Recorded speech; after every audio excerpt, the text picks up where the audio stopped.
نفسه وفي لعيبته. وانا مش هشيلها لك لوحدك، بس انا بقول لو انت مش لاقي حلول وحاسس ان الشيله تقلت عليك، اعتذر بدل ما كل شويه تتحط في احراج. خلاص احنا عرفنا ان انت، الله يبارك للاداره، سرحت معظم اللعيبه، وانت عدم قناعتك ببعض اللعيبه خلصت عليهم خالص، غير مستشفى النادي الاهلي الاصابات اللي موجوده، فكل واحد يتحمل جزء. لكن احنا بنقول بالمنظر ده انتوا شكلكم بتقولوا ان احنا ما بننافسش على بطولات الموسم ده، وهي بنت قوي من السوبر الافريقي قدام الزمالك. بعديها اتكتوا على نفسكم خدتوا السوبر المصري. بعديها خسرنا الماتش بتاع باتشوكا، بصرف النظر اللي احنا كسبنا ماتش العين. ما احنا بنشوف الحاجات اللي بتحرق دمنا.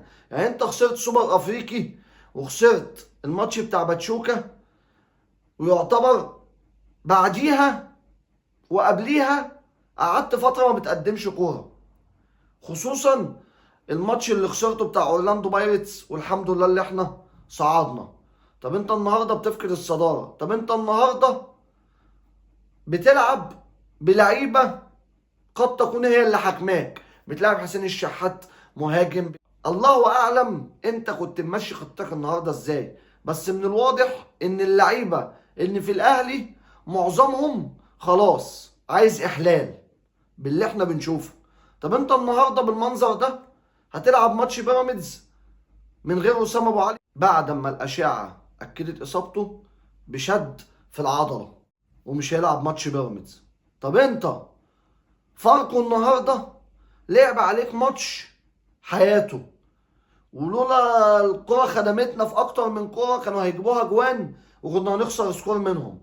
وضربة الجزاء اللي مصر كلها قالت لك مش ضربة جزاء، يا عم احنا اصلا مش بتوع نقطة من ماتش، احنا ما بننتظرش نقطة من ماتش. الماتش بالنسبة لنا كله عك. يا عم ضربة جزاء مش ضربة جزاء ونقطة اتاخدت للاهلي كده، مش دي نقطتنا احنا، ولا تفرق معانا الكلام الفارغ ده. احنا بنقول فين النادي الاهلي؟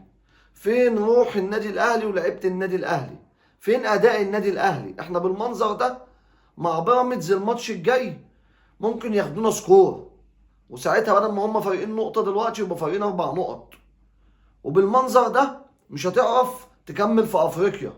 وبالمنظر ده لما هم بينبحوا في صوتنا وكل شويه يوجعوا دماغنا يقول لك ان في صفقه الكشف الطبي بتاعها بكره، ولو تمام هيتعين عليها الخميس او الجمعه.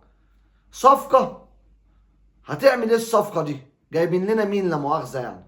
جايبين لنا فينيسيوس جونيور